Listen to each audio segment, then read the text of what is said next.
नमस्कार सर्वांना। आज या ठिकाणी महायुतीच्या माध्यमातून भारतीय जनता पक्ष,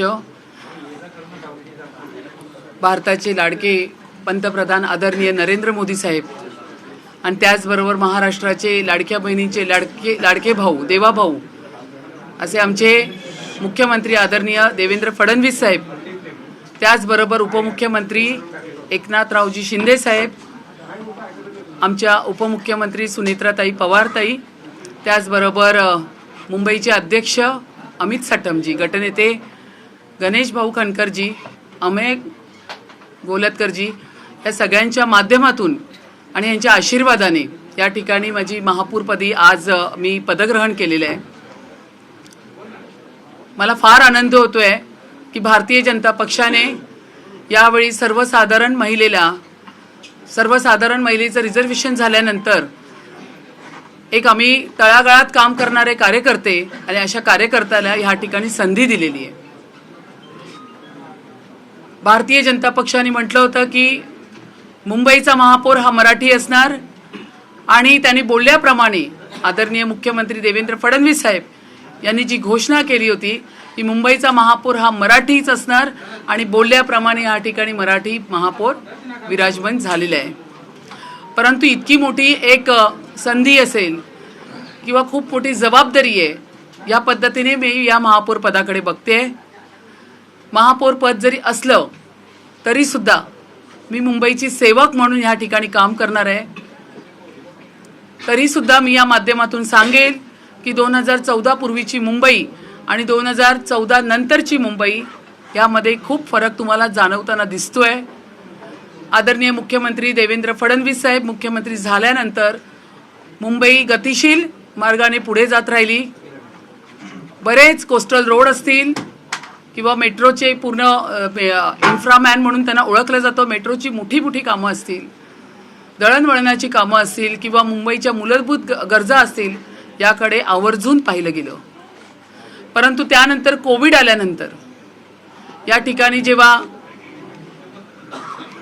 उभाटाचे मुख्यमंत्री बसलेत त्यावेळी मी असं म्हणेल की मुख्यमंत्री देवेंद्र फडणवीस साहेब असताना प्रगतीच्या पदपथावरती मुंबई जात होती, तर ते आल्यावरती स्थगतीच्या पदपथावर मुंबई जात होती। परंतु पुन्हा विधानसभेमध्ये आणि मुंबईच्या महानगरपालिकेमध्ये जनता जनार्दन यांनी भारतीय जनता पक्षाचं महायुतीचं काम पाहून एक चांगला मॅन्डेट, एक चांगल्या पद्धतीचं असं कौल जनतेने आम्हाला दिलेलं आहे आणि या ठिकाणी आम्ही 118 महायुतीचे नगरसेवक या ठिकाणी विराजमान झालेले आहे।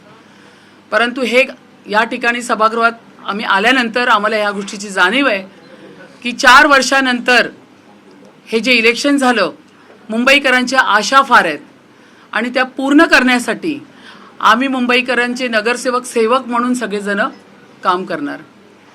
मी तर याही पलीकडे पुढे जाऊन सांगते की मी सभागृह चालवत असताना तुम्हाला दिसेल, अन्यथा मी इतर वेळी माझ्या महत्त्वाच्या कामाव्यतिरिक्त मी महापौर म्हणून तुम्हाला रस्त्यावरती उभी राहून लोकांच्या सर्वसामान्य जनतेमध्ये गेलेली असणार।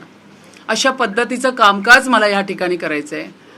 आमचे गटनेते गणेश खनकरजी यांचं मार्गदर्शन सातत्याने मला असतं। या ठिकाणी आपले उपमहापौर या ठिकाणी आलेले आहेत, सगळ्यांचं मार्गदर्शन आणि सगळ्यांच्या विचाराने या ठिकाणी मुंबईचं सभागृह BMCचं सभागृह या ठिकाणी चालवायचं आहे। मला एवढंच म्हणायचं आहे की मी महापौर म्हणून न्यूट्रल ह्या पद्धतीने सभागृह चालवणार। सभागृहाची गरिमा राखणं हे माझ्यासहित सर्व बसलेल्या नगरसेवकांचं कर्तव्य आहे, कारण मुंबईकरांनी तुम्हाला पूर्ण आशेने या ठिकाणी पाठवलेलं आहे। तर या ठिकाणी गोंधळ न घालता विरोधी पक्षाचं सुद्धा चांगले ठरावाच्या सूचना असतील किंवा मुंबईच्या हितासाठी काही प्रश्न असतील ते नक्कीच विचारात घेऊन या ठिकाणी मुंबईतली कामं करायची आहे। मला अजून एक जरा तुम्हाला सांगायचं आहे ते म्हणजे उपनगरामध्ये एखादं चांगलं मेडिकल कॉलेज कशा पद्धतीने होणार याकडे सुद्धा माझं लक्ष असेल। मग माझा जो कळीचा मुद्दा होता, जे माझं नामांकन झाल्यापासून मी सातत्याने बोलत राहिले, ते म्हणजे जो मूळ मुंबईकर आहे, जो टॅक्स पेयर आहे, त्याच्यासाठी फुटपाथ आता चालण्यासाठी राहिलेला नाही आहे। तर अशा ठिकाणी ज्या पद्धतीने इल्लीगल बांगलादेशी हॉकर्स बसलेले आहेत, त्यांचे जात प्रमाणपत्र, त्यांचे आधार कार्ड या ठिकाणी चेक करून जर ते बोगस असेल तर त्या ठिकाणाहून त्यांना उठवलं जाईल. याच्यावरती मी प्रकर्षाने लक्ष देईन. मुंबईचं जे हवामान आहे ते थोडं आपण पाहतोय तुमच्या माध्यमातून प्रदूषित झालेलं आहे, पण त्यावरती उपाययोजना कशा पद्धतीने करायचं ह्या पद्धतीने मी सगळ्या माझ्या सहकाऱ्यांबरोबर, अधिकाऱ्यांबरोबर बसून मी सगळा विचार विनिमय करून पुढची मी वाटचाल करणार आहे. मी अतिशय संवेदनशील अशी महापौर आहे. मी अतिशय संवेदनशील अशी मुंबईची सेवक आहे. मी गेले 22 वर्ष तळागाळात लोकांमध्ये राहून काम करणारी अशी मी एक कार्यकर्ती आहे. मला जाणीव आहे मुंबईकरांच्या सगळ्या गोष्टींची. महिलांसाठी मी अतिशय संवेदनशील आहे. एवढी वर्ष महिलांसाठी माझी बरीच कामं झालेली आहेत. त्यामुळे प्रखरतेने महिलांच्या बाबतीत सगळ्या विषयांमध्ये मी लक्ष घालणार. मी मगाशीच सांगितलं 2014 पूर्वीची नंतरची मुंबई ज्या पद्धतीने वेगाने जाते आणि भारतीय जनता पक्षाचा आमचा जो वचननामा या ठिकाणी तयार झालेला आहे महायुतीचा, त्या वचननाम्याप्रमाणे दिलेल्या सगळ्या मुद्द्यांवरती विशेष बैठका घेऊन मी सगळे मुद्दे मार्गी लावण्याचा पूर्ण प्रयत्न करणार आहे. आणि हे करत असताना तुम्ही प्रसारमाध्यम माझ्याबरोबर कायम असणार अशी मी आशा करते. त्याचबरोबर माझे सहकारी आहेत, सभागृह नेते, विविध कमिट्यांचे चेअरमॅन असतील. त्याशिवाय मुंबईमधले जेवढ्या प्रभाग समिती आहेत त्या ठिकाणी मी एक नवीन या पद्धतीने मी सांगू इच्छिते की मी तिकडे जाऊन त्या प्रभागातले सगळे नगरसेवक आणि तिकडची जनता अशा पद्धतीचा एक मी कार्यक्रम घेणार आहे. म्हणजे असं नाही वाटलं पाहिजे की तुम्हाला माझ्याकडे यावं लागतंय, जनतेला असं वाटलं पाहिजे महापौर त्यांच्यापर्यंत पोहोचतोय. त्याशिवाय मी अजून एक गोष्ट सांगू इच्छिते की महापौर निधी जो असतो, ज्या माध्यमातून आपण रुग्ण असतील किंवा मुलांच्या त्यांची फी असेल त्यासाठी आपण त्यांना मदत करत असतो. पण मी या माध्यमातून सांगेन की फुलांचा गुच्छ आणि शॉल देण्यापेक्षा महापौर निधीला जर सढळ हाताने फूल ना फुलाची पाकळी म्हणून मुंबईकरांनी, दानशूर व्यक्तीने, सभागृहातली सर्व सभासदांनी, नगरसेवकांनी माझ्यासहित या ठिकाणी जर मदत केली तर आपल्या मुंबईतली गरीब मुलांना किंवा गरीब जी काही आहेत रुग्ण ज्यांना हॉस्पिटलचा खर्च बेअर करता येत नाही अशांना मदत होईल. त्या अशा पद्धतीचं एक चांगलं काम आमच्या महायुती सरकारच्या माध्यमातून आम्ही करणार आहोत. डबल इंजिनचं सरकार होतं, आता ट्रिपल इंजिनचं सरकार आहे. काम खूप चांगलं चालणार. केंद्रात सत्ता आहे आपली, महाराष्ट्र राज्यामध्ये आहे आणि आता BMCमध्ये सुद्धा आहे. त्यामुळे अतिशय पारदर्शकता आणि चांगल्या पद्धतीचं काम आम्ही या ठिकाणी करणार आहोत. नमस्कार. मैं यहाँ पे बोलना चाहती हूँ, जब BMC के इलेक्शंस हो गए और उसके बाद में मुंबई की जनता ने 118 हमारे BMC के पूरे नगर सेवक मुंबई महानगर पालिका में आए. उसके बाद में जो रिजर्वेशन हुआ सर्वसाधारण महिला, और जब महायुति की तरफ से हमारे भारतीय जनता पार्टी, हमारे भारत के पंतप्रधान आदरणीय नरेंद्र मोदी साहब, हमारे महाराष्ट्र के मुख्यमंत्री आदरणीय देवेंद्र फडणवीस साहब, उनके आशीर्वाद से मेरा नामांकन हुआ और मुझे उस वक्त बहुत अच्छा लगा. ये बहुत गौरव की बात है मेरे लिए. मेरे जैसे एक सामान्य कार्यकर्ती को भारतीय जनता पक्ष ने इस तरह से मुझे वहाँ पे बताया गया कि आपका हम नामांकन कर रहे हैं. उसके बाद में आज मैं यहाँ पे सभागृह में पदग्रहण मैंने किया. ये करते हुए मुझे मालूम है कि ये मुंबई का मेयर पद है, लेकिन उसी के साथ में मैं मुंबई की सेवक करके काम करना चाहती हूँ. जबकि मैं 20-22 साल से हर मुंबई के रास्ते पे, हर जगह पे मैं कार्यकर्ती करके काम कर रही थी. काफ़ी लोग मेरा काम जानते हैं. मुझे आज भी ऐसा लग रहा था सुबह से कि ये सब होने के बाद मैं कहाँ जाऊँ विज़िट के लिए. इस तरह की भावना मेरे दिल में आई थी. तो मैं सभागृह तो चलाना ही है, लेकिन उसके साथ में मैं मुंबई के हर रोड पे, हर गली में मैं सरप्राइज़ विज़िट करना चाहूँगी. फिर हॉस्पिटल है, स्कूल है, वहाँ पे मैं देखना चाहूँगी कि क्या परिस्थिति है. लेकिन मैं बोलना चाहती हूँ कि 2000 पहले की मुंबई और 2014 के बाद की मुंबई में बहुत फ़र्क है. क्योंकि 2014 के बाद हमारे महाराष्ट्र के हमारे देवा भाऊ यहाँ पे मुख्यमंत्री बने और उन्होंने फिर मुंबई के पूरे रास्ते, जिसको कंक्रीट करना हो, फिर उसी के साथ में जो मेट्रो की कनेक्टिविटी, उनका कहना है कि अगर मेट्रो की कनेक्टिविटी बढ़ेगी तो कम्यूटर्स बढ़ेंगे और कम्यूटर्स बढ़ेंगे तो कम्युनिकेशन बढ़ेगा। तो वो जो उनका कहना है वो पूरा कर रहे हैं। उसी के साथ में फिर कोस्टल रोड हो, फिर उसी के साथ में बीडीडी चाल के जो 160 स्क्वायर फीट में रहने वाले हमारे मराठी लोग हो, उनको 560 स्क्वायर फीट का घर देने का काम आदरणीय हमारे मुख्यमंत्री देवाभाऊ ने किया है। आदरणीय हमारे उप मुख्यमंत्री एकनाथराव शिंदे और देवाभाऊ ने लाड़की बहन योजना लाके हर बहन को सक्षम करने का काम किया है। इस तरह से अगर हमारी सरकार ये चल रही है, मुंबई करने देखा है, और इसी का नतीजा है कि जो बीएमसी के इलेक्शंस हुए थे उसमें अच्छा मैंडेट जनता ने हमें दिया है। लेकिन यहाँ पे अभी आने के बाद मुंबई के लिए बहुत काम करना है। फिर मुंबई के उपनगर में मैं मेडिकल कॉलेज या मेडिकल हॉस्पिटल के बारे में मैं सोच रही हूँ। राजावाड़ी का काम तो बहुत अच्छी तरह से चल रहा है। राजावाड़ी हॉस्पिटल को एम्स जैसा बनाना चाहिए, ये मैं चाहती हूँ। सब सुविधा होनी चाहिए। मुंबई महानगर पालिका का हॉस्पिटल, लोगों को ऐसा लगता है फिर हम कैसे एडमिट हो जाए, लेकिन उनकी वो पूरी भावना मुझे चेंज करनी है। सभी हॉस्पिटल के बारे में मैं सरप्राइज विजिट करना चाहती हूँ। स्कूल में जाना चाहती हूँ। जेनजी जो है, जो अभी के युवा बच्चे हैं, उनके साथ हम कम्युनिकेशन करना चाहते हैं। उनके साथ ज़्यादा से ज़्यादा मैं कार्यक्रम लेना चाहती हूँ। वो हमारा देश का भविष्य है। उनके दिल में जिस तरह से मुंबई होनी चाहिए वो हम साकार करना चाहते हैं। आवाज मुंबईकरांचा, संकल्प भाजपाचा, ये जो हमने पूरा हमारे मुंबई के अध्यक्ष अमित जी ने ये पूरा ड्राइव चलाया था, तो उसमें काफ़ी सारे 2 लाख के ऊपर सजेशंस आए थे मुंबई करके, और उस सजेशंस को हमने वचननामा में इम्प्लीमेंट किए हैं। तो जो हमारा वचननामा है उन्हीं का है, मुंबई कर का है। मुंबई करने जैसा सोचा उस तरह से हम काम करना चाहते हैं। फिर इस तरह से काम करते हुए पानी का प्रश्न हो, जो मूलभूत हम लोग बोलते हैं, जो पानी है, रास्ता है, लाइट्स है, उसके ऊपर मैं देखना चाहती हूँ, काम करना चाहती हूँ। जो भी मुंबई के लिए कंस्ट्रक्टिव सिविक इशू है उसके ऊपर मैं काम करना तो चाहती हूँ, लेकिन मैं विजिट देना चाहूँगी। मुझे एक ऐसा काम करना है, इस इतना बड़ा मेरे लिए सुवर्ण योग है। तो मुझे ये दिखाना है कि ये महापौर सिर्फ चेयर में बैठने के लिए नहीं, तो लोगों के बीच में जाके काम करने वाला महापौर है। ये मैं बताना चाहती हूँ और ये मैं करूँगी, ये आपको मैं बोलना चाहती हूँ।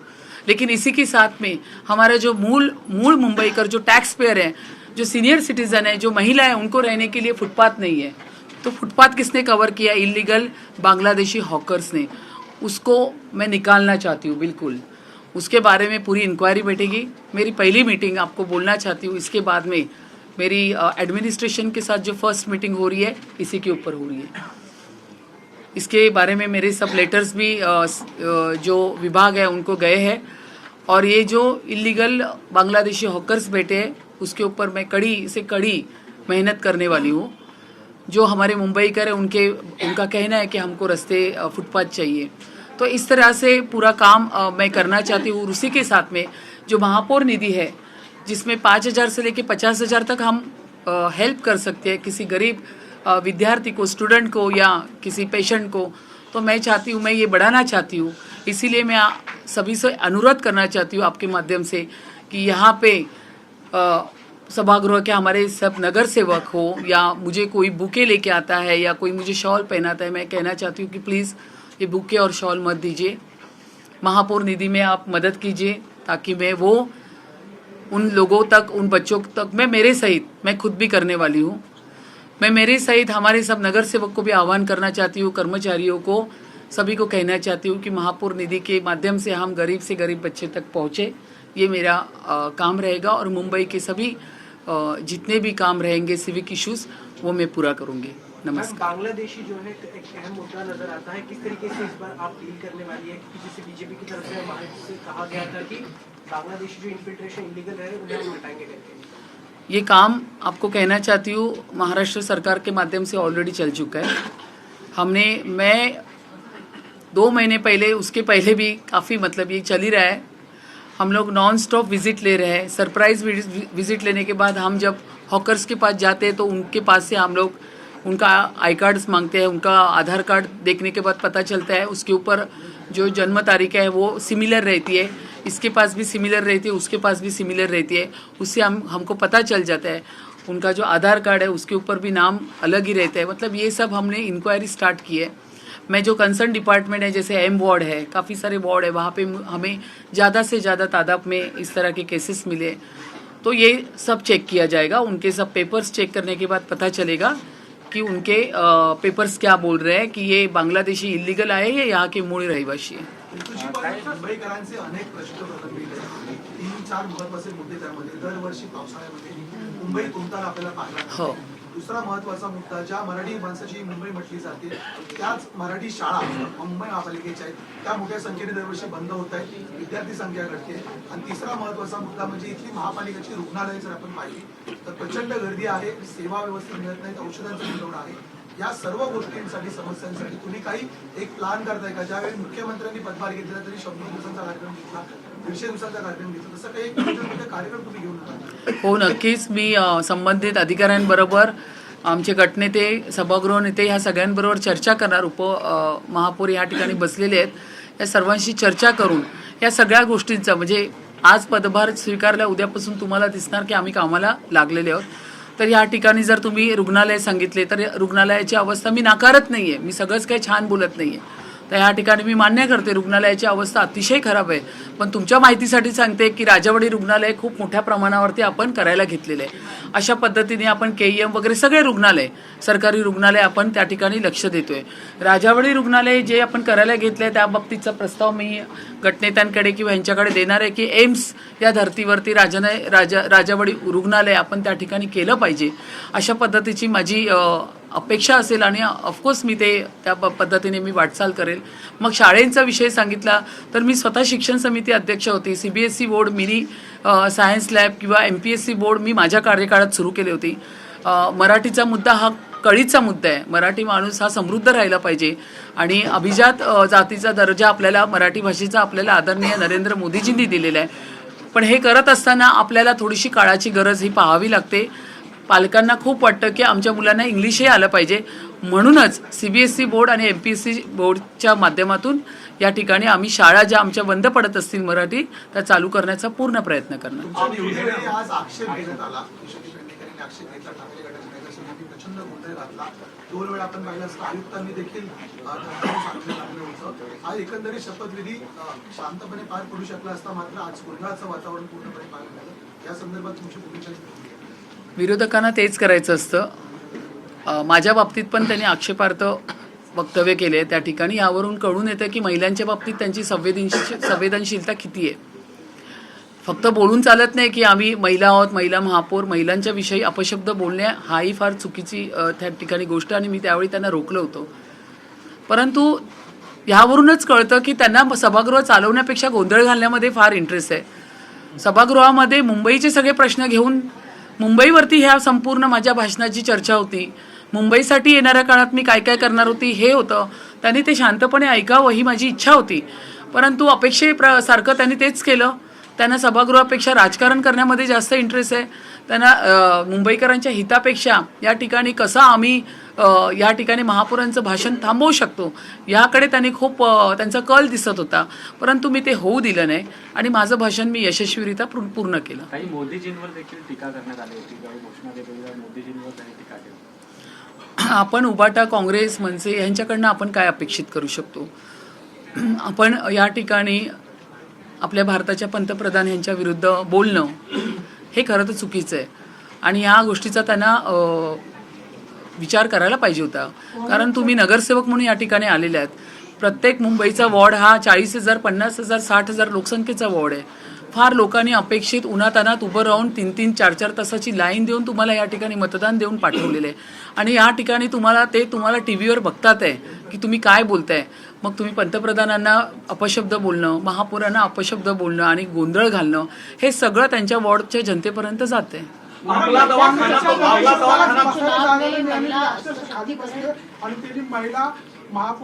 काय पुन्हा मला रिपीट करा.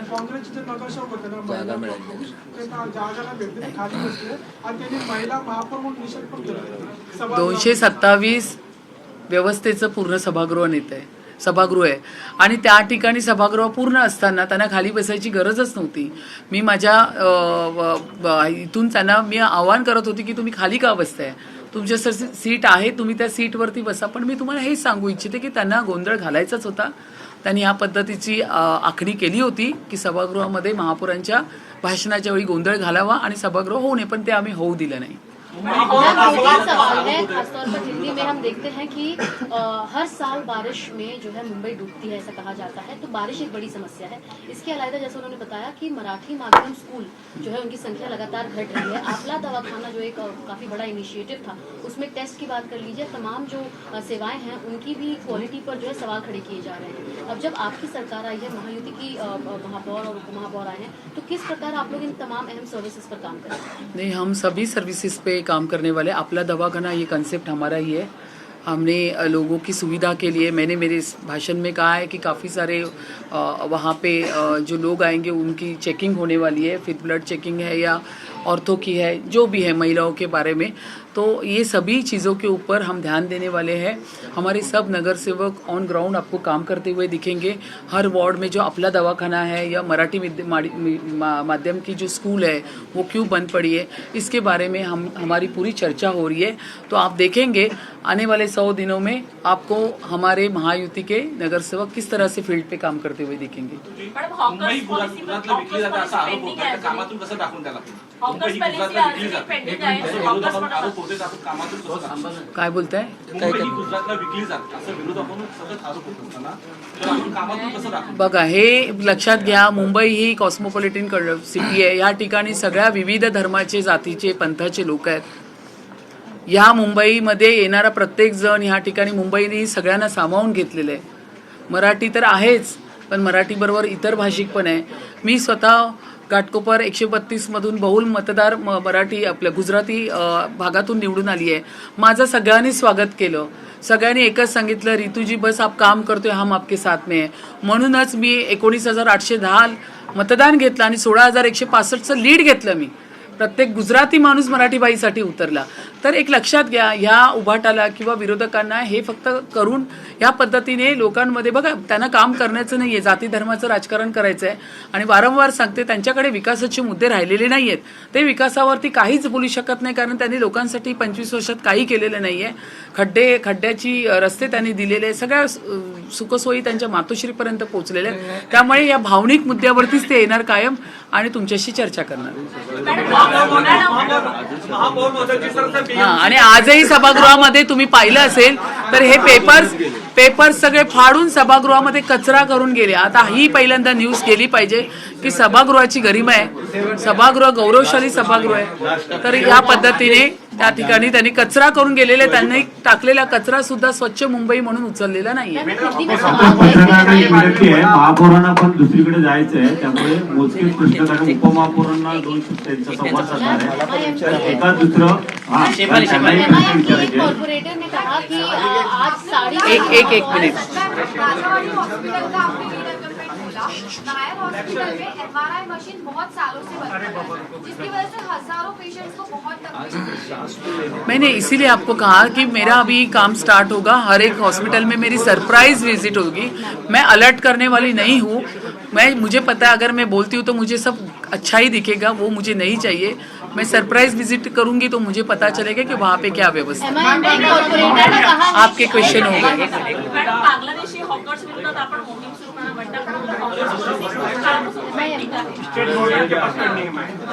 नाही, एक लक्षात घ्या, हॉकर्सचा विषय मी तुम्हाला सांगते. ज्यांचे ऑफिशियल पीच लायसन्स आहेत, जे इतक्या वर्षापासून आहेत, त्या ठिकाणी आम्ही hawkers zone, non hawkers zone या ठिकाणी आम्ही सुरू करणार आहोत. ज्या ठिकाणी हॉकर्स झोन आहेत तिथे आणि ज्या ठिकाणी नॉन हॉकर्स झोन आहे त्या ठिकाणी फलक लावले जाणार आणि लोकांना हे त्यांना सांगितलं जाणार. तर अशा पद्धतीने जरी ते ऑफिशियल पीच लायसन्स हॉकर्सवाले असतील तरी त्यांचं व्यवस्थितपणे व्यवस्थापन कुठे करायचं त्याच्यावरती आम्ही विचार करणार.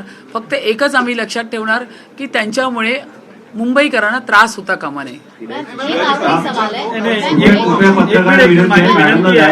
शिवाजी पार्क, त्यानंतर साहेबांच्या स्मृतीस्थळावर, त्यामुळे उपमहापौर शब्द बोलणार आहे. उपमहापौर, धन्यवाद मॅडम.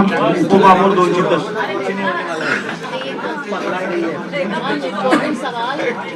नहीं हो गया अभी उपमहापौर. एक मिनट, उपमहापौर उनके बारे में. मी आपल्या सर्व प्रिंट मीडिया, इलेक्ट्रॉनिक्स मीडिया आणि सोशल मीडियाच्या सर्व प्रतिनिधींचा मनापासून महापौर मॅडम, गटनेते आणि आमच्या महायुतीच्या तर्फे आपल्या सर्वांचं मनपूर्वक स्वागत करतो आणि आभार व्यक्त करतो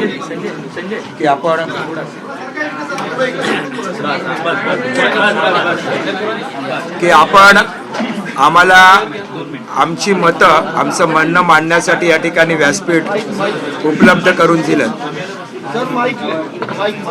4 वर्षाच्या नंतर ही मुंबई महानगरपालिकेची निवडणूक होते आणि तुम्ही आमची सर्व लोकप्रतिनिधींची वाट पाहत होतात आणि आम्ही तुमची वाट पाहत होतो आणि हे सभागृह, ही वास्तू ही आज पुन्हा एकदा 4 वर्षानंतर जिवंत झाल्यासारखी वाटते आहे आणि अशीच आता पुढच्या 5 वर्षे देखील अशीच जिवंतपणा या वास्तूमध्ये राहील.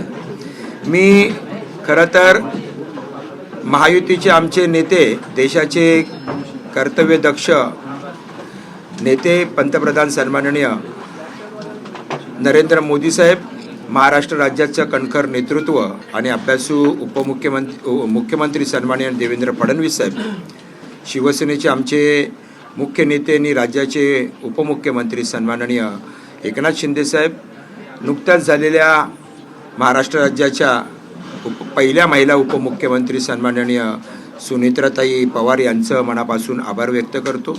शिवसेना, भारतीय जनता पार्टी, RPI या पक्षाचे सर्व लोकप्रतिनिधी आणि कार्यकर्त्यांचा मनापासून मी आभार व्यक्त करतो, कारण त्यांच्यामुळेच हे प्रचंड यश या मुंबई शहरामध्ये मुंबई महानगरपालिकेच्या निवडणुकीमध्ये मिळालेलं आहे. 118 2 पक्षांचं, शिवसेना आणि भारतीय जनता पार्टीचं आणि आता अजित पवार आणि शरद पवार साहेबांचे पक्षाचे 4 असे मिळून 122 असे एवढं क्लिअर मेजॉरिटी असणारी सरकार म्हणजे सत्ता या मुंबई महानगरपालिकेमध्ये आता स्थापन झालेली आहे. आणि आपल्या माध्यमातून मी मुंबईकरांना विश्वास देऊ इच्छितो की मुंबईचा जो विकास राज्य सरकार आणि केंद्र सरकारच्या नेतृत्वाखाली झपाट्याने चालू आहे, त्याच झपाट्याने या मुंबई शहराचा विकास देखील झपाट्याने होईल. आपल्या काही पत्रकारांनी विषय काढलेत ते अतिशय महत्त्वाचे आहेत. गेल्या 4 वर्षामध्ये प्रशासनाने ज्या गतीने या मुंबईचा विकास करायला पाहिजे होता त्या गतीने झालेला नाही, आपल्याला मान्य करावं लागेल. आणि त्याच्यासाठी लोकप्रतिनिधी असणं, लोकप्रतिनिधींचं वचक असणं प्रशासनावरती, आता ते ह्या पुढच्या 5 वर्षामध्ये होईल. आणि आपण चुणूक पाहिली असेल की ह्या मागच्या काही महिन्यांमध्ये मुंबईतील जवळजवळ 70 ते 80% रस्ते सिमेंट कॉन्क्रीटचे बनवण्याचं धोरण जे राज्य शासनाने आदेश दिले या मुंबई महानगरपालिकेला ते या ठिकाणी मुंबईत होत आहेत. आणि फेज 3चं टेंडर होऊन उर्वरित जे काही रस्ते आहेत हे मुंबईमध्ये सिमेंट कॉन्क्रीटचे होतील. याचाच अर्थ असा आहे की मुंबई शहर हे भविष्यामध्ये खड्डेमुक्त होईल आणि पावसाच्या पाण्याचा निचरा देखील अतिशय चांगल्या पद्धतीमध्ये होईल. त्यामुळे कोणतरी आमच्यावरती टीका करणारी किंवा मुंबई महानगरपालिकेवरती टीका करणारी एखादी नृत्यिका याच्यापुढे आपल्याला कुठेही पाहायला मिळणार नाही, ही आपल्याला मी या ठिकाणी खात्री देतो. दुसरं महत्त्वाचं आपण म्हणालात की शिक्षणाच्या संदर्भामध्ये मुंबई महानगरपालिकेने, महापौर मॅडम म्हणाल्या तशा, आमची जबाबदारी आहे आणि प्रशासनाचं कर्तव्य आहे की ह्या मुंबईतील ज्या मराठी शाळा आहेत, उर्दू शाळा आहेत, यांचं शिक्षणाचा दर्जा सुधारला पाहिजे. खरं तर शिक्षणाचा दर्जा सुधारण्याच्या अगोदर ती मुंबई महानगरपालिकांच्या शाळांच्या वास्तू सुधारल्या पाहिजेत. चांगल्या वास्तू तुम्ही जर या खाजगी शाळांसारख्या दर्जाच्या तोडीच्या दिल्यात तर त्या ठिकाणी आपले पालक आपल्या मुलाला त्या शाळेमध्ये टाकतील, इथपासून ही सुरुवात आहे. त्यामुळे महापौर मॅडमना आणि मी प्रशासनाच्या माध्यमातून आम्ही शिक्षण विभागाला सर्वच जण या बाबतीमध्ये काम करायला लावणार आहोत. रुग्णालयाची आवश्यकता आहे. मी माझ्या भाषणामध्ये म्हटलं, नायर, KEM यासारखी मोठी रुग्णालय मुंबई शहरामध्ये किमान 5 वर्षाच्या एका कालावधीत एक तरी रुग्णालय उभं केलं गेलंच पाहिजे. हे धोरण ताई मुंबई महानगरपालिकेने अंमलबजावणी करायलाच पाहिजे असं आपण ठरवलं पाहिजे आणि ते त्यांच्याकडून करून घेतलं पाहिजे. दुसरं असं आहे की मुंबई शहरामध्ये वाढतीच लोकसंख्या पाहता मुंबई शहराला भविष्यामध्ये पाण्याचा पुरवठा ही एक मोठी समस्या या ठिकाणी होणार आहे. आणि मध्यंतरीच्या काळामध्ये समुद्राचं पाणी, खारं पाणी गोड करण्याचा देखील आपण प्रयत्न करत होतो. त्याच्याऐवजी मुंबई शहरापासून ठाणे, पालघर या आजूबाजूच्या शहरात आपल्याला जर कुठे आणखीन धरणं आपल्याला नवीन करता आली तर ते करणं अतिशय महत्त्वाचं आहे. त्या दृष्टीने देखील प्रशासनाला काम करायला लावणं हे आमचं काम आहे. सात शताब्दी हॉस्पिटल में दवा नहीं है और न वहाँ पे कोई एक्सरा चालू है न कोई मशीन चालू है, साथ साथ वहाँ के कर्मचारियों को पगार तक नहीं मिल रहा, उस पर क्या करना है? नहीं, यही तो अभी महापौर मैडम ने भी कहा कि हम लोग सडन विजिट करेंगे, पगार मिलना चाहिए, जो काम करेगा उसको तो पगार मिलना ही चाहिए। और जो अपना दवाखाना है, बाला साहब ठाकरे अपना दवाखाना, वहाँ पे भी दवाई की जो कमतरता है वो भी फुलफिल की जानी चाहिए। अस्पताल में अच्छा सुविधा देने का मैं अभी बता चुका हूँ, वो होना ही चाहिए। आपण आहे ना महापौर आणि उपमहापौरांना जायचंय, कृपया आपण 2.5 वर्ष आता त्यांच्याशी संवाद साधणार आहोत। 4 माजी महापौर तुमच्या समोर विरोधक म्हणून बसणार आहेत, मोठी फौज आहे विरोधकांची। आज पहिल्या दिवशी गोंधळही पाहिला, आपण आक्षेपही पाहिले, त्यामुळे कोणी होईल का एकतर आव्हान आहे, तगडे विरोधक आहेत आणि दुसरीकडे तुमचे जुने सहकारी आहेत त्यातले बरेच जण, त्यामुळे आरोप प्रत्यारोप होणार। आज तुम्ही पहिल्याच दिवशी पाहिलं असेल की किती अज्ञान आहे। जे हरकतीचा मुद्दा किशोरीताई पेडणेकर यांनी उपस्थित केला होता, त्या हरकतीच्या मुद्द्यामध्ये तथ्य होतं काय आपण पाहिलं। ज्या ताईंना या ठिकाणी शासन निर्णय बदललेला आहे याचा अभ्यास नाही, त्यांनी सभागृहात कसंही बोलावं, आम्ही सगळेजण शिवसेना भाजपा मिळून त्यांना उत्तर द्यायला आम्ही समर्थ आहोत। हा फेक नेरेटिव्ह करण्याचा प्रयत्न करणार त्यांना करू द्या, आम्ही आहोत सक्षम सगळेजण। आपल्याला विकासाचं काम करायचं आहे।